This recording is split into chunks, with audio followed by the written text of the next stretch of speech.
بسم الله الرحمن الرحيم. ربنا إننا سمعنا مناديا ينادي للإيمان أن آمنوا بربكم فآمنا ربنا فاغفر لنا ذنوبنا وكفر عنا سيئاتنا وتوفنا مع الأبرار. المنادي media পরিবেশন করছে উস্তাদ আবু সুফিয়ান হাফিজাহুল্লাহর বয়ান। السلام عليكم ورحمة الله وبركاته. الحمد لله رب العالمين والصلاة والسلام على رسوله الكريم وعلى آله وأصحابه أجمعين، أما بعد. قال الله سبحانه وتعالى: وما أمروا إلا ليعبدوا الله مخلصين له الدين. আল্লাহ সুবহানাহু ওয়া তাআলার কাছে অসংখ্য অগণিত শুকরিয়া আদায় করছি যে আল্লাহ সুবহানাহু ওয়া তাআলা আমাদেরকে আজকের একটি দর্সে আলোচনা করার তৌফিক দান করেছেন।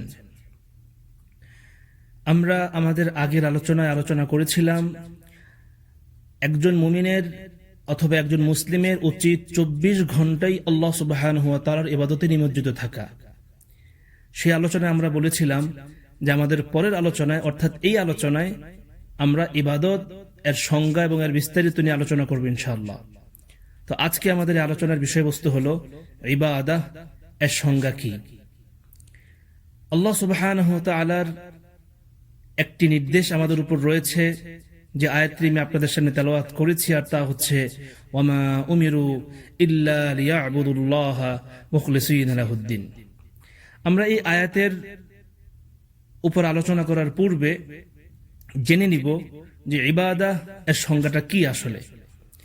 ইবাদতের সংজ্ঞা হলো, ইবাদতের আবিধানিক অর্থ হলো অনুগত হওয়া, নত হওয়া, অনুসরণ করা ইত্যাদি। তবে ইবাদতের মূল যে পারিভাষিক অর্থ সেটি হলো ওই সকল কাজ যা আল্লাহ সুবহানাহু ওয়া তাআলা পছন্দ করেন ও খুশি হন। আমি আবারও বলছি, মনোযোগ দিয়ে শুনুন, কান খুলে শুনুন, অন্তরকে উন্মুক্ত করে দিন। ইবাদতের পারিভাষিক অর্থ, ইবাদত বলা হয় ওই সকল কাজ যা আল্লাহ সুবহানাহু ওয়া তাআলাকে কি করে? খুশি করে। আল্লাহ সুবহানাহু ওয়া তাআলাকে খুশি করে, আনন্দিত করে, আল্লাহ সুবহানাহু ওয়া তাআলা পছন্দ করেন এমন কাজকে ইবাদত বলা হয়। সেই কাজটি প্রকাশ হোক অথবা অপ্রকাশ্যে হোক, কিংবা গোপনে, কিংবা কথায় অথবা কাজে, যেভাবে হোক না কেন, ইহা ছাড়া কোনো কিছু সম্পাদন করা বা উপর বা কোনো কিছু বর্জন করা, মানে এটা ছাড়া কোনো কিছু, কোনো কাজ সম্পাদন করা বা কোনো কিছু, কোনো কাজকে বর্জন করা, ইজতিনাব করা, যা আল্লাহ সুবহানাহু ওয়া তাআলার নৈকট্য অর্জন করায় তাও ইবাদত। অর্থাৎ আপনি এমন কোন একটা কাজ করলেন যে কাজটা আল্লাহ সুবহানাহু ওয়া তাআলাকে সন্তুষ্ট করবে, সেটা ইবাদত। আবার এমন একটি কাজ আপনি ছেড়ে দিলেন যে কাজটি আমার আল্লাহ সুবহানাহু ওয়া তাআলা অসন্তুষ্ট হবেন, সেটিও এক প্রকারের এবং ইবাদতের অংশ। কারণ আল্লাহ সুবহানাহু ওয়া তাআলার জন্যই আপনি কাজটা ছেড়েছেন, আর আল্লাহর জন্য আপনি আরেকটি কাজ করেছেন। তো আল্লাহ সুবহানাহু ওয়া তাআলাকে খুশি করার জন্য যে কাজ করা হয় তা ইবাদত, আর আল্লাহ সুবহানাহু ওয়া তাআলার অসন্তুষ্টি থেকে বাঁচার জন্য আল্লাহর ভয়ে যে কাজ বর্জন করা হয় তা হচ্ছে ইবাদত। এবার এই কাজগুলো অন্তর দিয়ে হতে পারে, বাহির দিয়ে হতে পারে, অর্থাৎ বাহ্যিকভাবে হতে পারে। তো ইবাদত মূলত দুই প্রকার। এক প্রকার হচ্ছে আন্তরিক ইবাদত, যেমন এই ইবাদতের মধ্যে প্রধান হচ্ছে ঈমান আনয়ন করা। আর এই ঈমান থেকে শুরু হয় এর 6টি কারণ, অর্থাৎ ঈমানের 6টি কারণ। ঈমান ব্যতীত কোন ইবাদত কবুল হবে না। ঈমান ব্যতীত কোন ইবাদত কবুল হবে না, কোনদিনও হবে না। আমরা এর আলোচনা নিচে আসছি ইনশাআল্লাহ। তো প্রথম হচ্ছে আন্তরিক ইবাদত, অর্থাৎ ঈমান, বিশ্বাস। এর মধ্যে আবার 6টি রকম রয়েছে। প্রথম হচ্ছে ভয়, দ্বিতীয় হচ্ছে আশা, তৃতীয় হচ্ছে ভরসা, চতুর্থ হচ্ছে আগ্রহ এবং পঞ্চম হচ্ছে ভীতি। 6টি রকম আমি আবারও বলছি: ভয়, আশা, ভরসা, আগ্রহ ও ভীতি, ইখলাস। এই 6টি হচ্ছে ইবাদতের ইমান যে অংশ আছে, ইবাদতের মধ্যে যে ইমানের অংশ আছে, প্রথম যে ভিত্তি, সেই ভিত্তি ইমানের 6টি রুকন। তো এবার আমরা আসি প্রকাশ্য ইবাদত। প্রকাশ্য ইবাদত যেমন সালাত, যাকাত, সিয়াম, হজ, জিহাদ ইত্যাদি। তো আল্লাহ সুবহানাহু ওয়া তাআলা আমাদেরকে দুই ভাবে ইবাদত করার নির্দেশ দিয়েছেন। এক হচ্ছে বাহ্যিক ভাবে, আরেক হচ্ছে আন্তরিক ভাবে, অভ্যন্তরীণ ভাবে। তো কিভাবে একটি কাজকে আমরা ইবাদতে পরিণত করতে পারি, আমরা সে আলোচনা করবো ইনশাআল্লাহ। একটি কাজকে কিভাবে আমরা, যে কোনো একটি কাজকে কিভাবে আমরা ইবাদতে পরিণত করতে পারি। যদি একটি কাজের মধ্যে দুটি বিষয় উপস্থিত থাকে তবেই তা ইবাদত বলে গণ্য হবে। প্রথমত হচ্ছে আল্লাহকে পূর্ণ ভালোবাসা এবং আল্লাহর ভালোবাসার সাথে কোনো কাউকে শরীক না করা। এই ভিত্তির উপর ইসলামের ইবাদত প্রতিষ্ঠিত হয়, তা হলো আল্লাহর মহব্বত। এই মহব্বতের উপর আল্লাহ সুবহানাহু ওয়া তাআলার ইবাদত কি হয়, মূল যে ভিত্তি সেটা প্রতিষ্ঠিত হয়। যে ইবাদতে আল্লাহর মহব্বত নেই, সেই ইবাদতের কোনো অস্তিত্ব নেই। যে ইবাদতে আল্লাহর মহব্বত নেই, সে ইবাদতের কোনো অস্তিত্ব নেই। আল্লাহ সুবহানাহু ওয়া তাআলা বলেন, কুল ইন কুনতুম তুহিব্বুনাল্লাহ ফাত্তাবিউনি ইউহিব্বুকুমুল্লাহ ওয়া ইয়াগফির লাকুম যুনুবাকুম ওয়াল্লাহু গফুরুর রহিম। যদি তোমরা আল্লাহকে ভালোবাসো তাহলে আমাকে অনুসরণ করো, যাতে আল্লাহ সুবহানাহু ওয়া তাআলা তোমাদেরকে ভালোবাসেন। দ্বিতীয় বিষয়টি হলো আল্লাহর নিকট পূর্ণ বিনয় ও নম্রতা, পূর্ণ বিনয় ও নম্রতা ও আনুগত্য প্রকাশ করা, আশা ও ভয়ের সাথে ইবাদত করা। পূর্ণ বশ্যতা, বিনয়, নম্রতা, আশা আকাঙ্ক্ষা ও ভয়ভীতির সাথে পূর্ণ ভালোবাসাকে ইবাদত বলা হয়।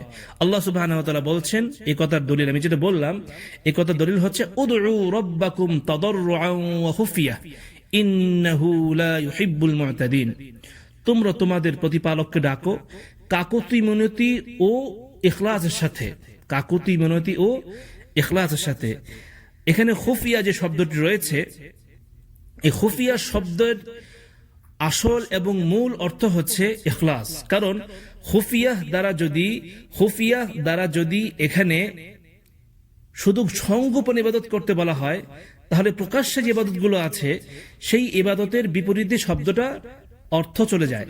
এজন্য সহিহ এর অর্থ হলো খুফিয়া অর্থাৎ ইখলাস। ইখলাসের সাথে আল্লাহ সুবহানাহু ওয়া তাআলার ইবাদত করতে হবে। কারণ সালাত, জিহাদ, যাকাত, হজ ইত্যাদি এই ইবাদতগুলো হচ্ছে প্রকাশ্য ইবাদত। তো এই প্রকাশ্য ইবাদত, এই ইবাদত, আর যদি খুফিয়া সংগোপনেও বলা হয় তাহলে সেই নিয়তের উপর যায়, আর নিয়ত হচ্ছে ইখলাসের উপর নির্ভরশীল। অর্থাৎ ইখলাস যদি থাকে নিয়ত ঠিক থাকবে, ইখলাস না থাকলে নিয়ত ধ্বংস হয়ে যাবে। আল্লাহ সুবহানাহু ওয়া তাআলা আয়াতে বলছেন, ফামান কানা ইয়ারজু লিকা রাব্বিহি ফালইআমাল আমালান সালিহা ওয়া লা ইউশরিক বিইবাদাতি রাব্বিহি আহাদা। যে ব্যক্তি তার পালনকর্তার সাক্ষাৎ আশা করে সে যেন সৎকর্ম সম্পাদন করে এবং তার পালনকর্তার ইবাদতে কাউকে শরীক না করে। তো ইবাদতের ক্ষেত্রে যদি আপনি আল্লাহকে পেতে চান ইবাদতের মাধ্যমে আল্লাহর রহমতে, তাহলে অবশ্যই আপনাকে নিয়তের উপর, ইবাদতের উপর প্রকাশ্যে বাইরে কোনোভাবেই রিয়া থেকে শুরু করে কোনোভাবেই কোনো শিরিক অন্তর্ভুক্ত রাখা যাবে না। আল্লাহ সুবহানাহু ওয়া তাআলা অন্য আয়াতে বলছেন, ইন্নাল্লাযীনা হুম মিন খাশিয়াতি রাব্বিহিম মুশফিকুন ওয়াল্লাযীনা হুম বিআয়াতি রাব্বিহিম ইউমিনুন ওয়াল্লাযীনা হুম বিরাব্বিহিম লা ইউশরিকুন। নিশ্চয়ই যারা তাদের পালনকর্তার ভয় সন্ত্রস্ত, যারা তাদের পালনকর্তার কথায় বিশ্বাস স্থাপন করে, যারা তাদের পালনকর্তার সাথে কাউকে শরীক করে না, এবং যারা দান করে ভীত কম্পিত হৃদয়, এ কারণে যে তারা তাদের পালনকর্তার কাছে প্রত্যাবর্তন করবে, তারাই দ্রুত কল্যাণ অর্জন করে এবং তারা তাতে অগ্রগামী। আল্লাহু আকবার। কত সুন্দর এবং গুরুত্বপূর্ণ কথা। তো আমাদের এই বিষয়টা আরো মনোযোগ সহকারে বুঝতে হবে যে ইবাদত গ্রহণযোগ্য হওয়ার কিছু শর্ত রয়েছে। আমি যে শর্তটা আমি আগেই বলেছি যে শিরিক মুক্ত হওয়া। তো এবং আর আল্লাহ রাসূল সাল্লাল্লাহু আলাইহি সাল্লামের নিয়ম মাফিক, সুন্নাহ মোতাবেক হওয়া। তো ইবাদত ততক্ষণ পর্যন্ত গ্রহণযোগ্য হবে না যতক্ষণ না দুটি শর্ত পূরণ হচ্ছে। এক নাম্বার, ইবাদত একমাত্র আল্লাহর জন্য খালেস করা এবং তার সাথে কাউকে শিরিক না করা। আল্লাহ সুবহানাহু ওয়া তাআলা বলছেন, ফা'বুদিল্লাহা মুখলিসাল লাহুদ্দিন, ফা'বুদিল্লাহা মুখলিসাল লাহুদ্দিন, অতঃপর তোমরা আল্লাহর ইবাদত করো দ্বীনকে তার জন্য খালেস করে। দ্বীনকে আল্লাহর জন্য খালেস করে ইবাদত করতে হবে। আর দুই নম্বরটা হচ্ছে রাসূল সাল্লাল্লাহু আলাইহি ওয়াসাল্লাম যে শরীয়ত নিয়ে এসেছেন তার অনুসরণে ইবাদত করা। রাসূল সাল্লাল্লাহু আলাইহি ওয়াসাল্লাম যে শরীয়ত নিয়ে এসেছেন তার অনুসরণ করে ইবাদত করা। আল্লাহ সুবহানাহু ওয়া তাআলা এই ক্ষেত্রে বলছেন, ওয়ামা আতাকুমুর রাসূলু ফাখুযুহু ওয়ামা নাহাকুম আনহু ফান্তাহু ওয়াত্তাকুল্লাহ ইন্নাল্লাহা শাদীদুল ইকাব। আল্লাহ সুবহানাহু ওয়া তাআলা বলেন, আর রাসূল তোমাদেরকে যা দিয়েছেন তা গ্রহণ করো এবং যা থেকে বারণ করেছেন তা হতে তোমরা বিরত থাকো। সুবহানাল্লাহ। এই ক্ষেত্রে আল্লাহ সুবহানাহু ওয়া তাআলা যে রাসূল প্রেরণ করেছেন সেই রাসূলের সুন্নাহ অনুসরণ করা, রাসূলকে ইতাআত করা যে ফরজ, সেটা দলিল। আল্লাহ সুবহানাহু ওয়া তাআলা কত সুন্দর করে আমাদেরকে জানিয়ে দিয়েছেন। রাসূল সাল্লাল্লাহু আলাইহি ওয়াসাল্লাম বলেছেন, মান আহদাথা ফি আমরিনা হাযা মা লাইসা মিনহু ফাহুয়া রাদ্দুন। সহিহ মুসলিম। কেউ যদি এমন কাজ করে যা আমাদের দ্বীনে নেই তাহলে তা প্রত্যাখ্যাত হবে। অর্থাৎ রাসূল সাল্লাল্লাহু আলাইহি ওয়াসাল্লাম করেননি, সাহাবীদের থেকে প্রমাণিত নয়, রাসূল সাল্লাল্লাহু আলাইহি ওয়াসাল্লাম সমর্থন করেননি এমন কোন ইবাদত পদ্ধতি বা এমন কোন কাজ, কথা ইত্যাদি যদি তা শরীয়তের মধ্যে ইবাদত হিসেবে করা হয়, ফাহুয়া রাদ্দুন, তাহলে তা রদ্দুন, প্রত্যাখ্যাত হবে, তা গ্রহণযোগ্য হবে না। আল্লাহ সুবহানাহু ওয়া তাআলা আরো সুন্দর করে ইরশাদ করে দিয়েছেন, ওয়ামা উমিরু ইল্লা লিয়াবুদুল্লাহা মুখলিসিনা লাহুদ্দিন। সুবহানাল্লাহ। একটু খেয়াল করুন, এখানে আল্লাহ সুবহানাহু ওয়া তাআলা কত সুন্দর করে বলেছেন। আয়াতের অর্থ হচ্ছে তাদেরকে এছাড়া আর কোনো নির্দেশ করা হয়নি, তাদেরকে এছাড়া আর কোনো নির্দেশ করা হয়নি। নির্দেশ যদি আরবিতে একটি নিয়ম আছে, ইল্লা, ইল্লার পরে যেটা আসবে সেটাই, ইল্লার আগে যেটা আছে সেটা বাদ হয়ে গেল। যেমন লা ইলাহা ইল্লাল্লাহ, কিছুই নাই, ইল্লাহ শুধু আছে আল্লাহ সুবহানাহু ওয়া তাআলা। বিষয়টা এরকম। তো এখানে বলা হচ্ছে ওয়ামা উমিরু, ওয়ামা নাহি করা হচ্ছে লা ইলাহা ইল্লাল্লাহর মতোই এর বাচনভঙ্গি। ওয়ামা উমিরু, আদেশ করা হয়েছে, শুধু এদেরকে আদিষ্ট হয়েছে। ওয়ামা উমিরু ইল্লা, কোনো কিছুর জন্য নয়, শুধু কি লিয়াবুদুল্লাহা মুখলিসিনা লাহুদ্দিন, দ্বীনকে ইখলাসের সাথে, দ্বীনকে আল্লাহ সুবহানাহু ওয়া তাআলার জন্য খাঁটি করে ইবাদত করা। হুনাফা আকিমুস সালাতা, এখানে একনিষ্ঠভাবে বলা হয়েছে যে একনিষ্ঠভাবে দ্বীনকে আল্লাহ সুবহানাহু ওয়া তাআলার জন্য খাঁটি করে আল্লাহর ইবাদত করা। সুবহানাল্লাহ। এই আয়াত যদি আমরা মূল ভিত্তি ধরি তাহলে বলতে হবে ইবাদত হবে শিরিক মুক্ত, ছোট বড় সমস্ত শিরিক মুক্ত, আর ইবাদত হবে আল্লাহ সুবহানাহু ওয়া তাআলা যে রাসূল প্রেরণ করেছেন সে রাসূল সাল্লাল্লাহু আলাইহি ওয়াসাল্লামের তরিকা মোতাবেক, সে রাসূল সাল্লাল্লাহু আলাইহি ওয়াসাল্লামের তরিকা মোতাবেক। আর আল্লাহ সুবহানাহু ওয়া তাআলার সাথে শিরিক মুক্ত যদি একটা কাজ হয়, আর সেই কাজ যদি আল্লাহর জন্য ইজতিনাব করা হয়, ছাড়া হয়, তাও ইবাদত। আল্লাহর জন্য, যদি আল্লাহর জন্য করা হয় তাও ইবাদত। এবার আমরা আসি ইবাদতে ইহসান কাকে বলে। ইবাদতে ইহসান অনেক গুরুত্বপূর্ণ একটি কথা এবং আলোচনা এবং হাদিস রয়েছে এক্ষেত্রে।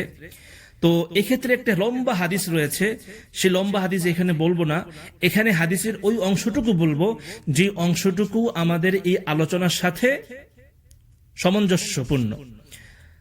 তো ইবাদতে ইহসান সম্পর্কে যদি আমরা বলতে যাই, সে হাদিসের অংশটুকু আমরা আলোচনা করছি।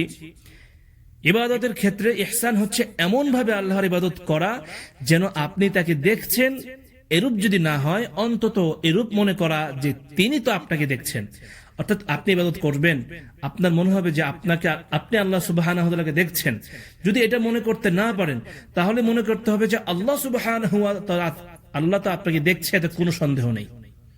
তো এক্ষেত্রে আমি যে বললাম যে হাদিসের অংশটুকু, তা হচ্ছে ওমর ইবনে খাত্তাব রাদিয়াল্লাহু তাআলা আনহু বর্ণিত, অতঃপর আগন্তুক বললেন, আমাকে ইহসান সম্পর্কে সংবাদ দিন বা বলুন। উত্তরে নবী করিম সাল্লাল্লাহু আলাইহি ওয়াসাল্লাম বললেন, যখন তুমি ইবাদতে লিপ্ত হবে তখন তুমি আল্লাহকে সচক্ষে দেখছো এ কথা মনে মনে চিন্তা করবে। আর যদি এটা সম্ভব না হয় তবে নিশ্চয়ই আল্লাহ সুবহানাহু ওয়া তাআলা তোমাকে দেখছেন এ কথা মনে মনে ভাববে।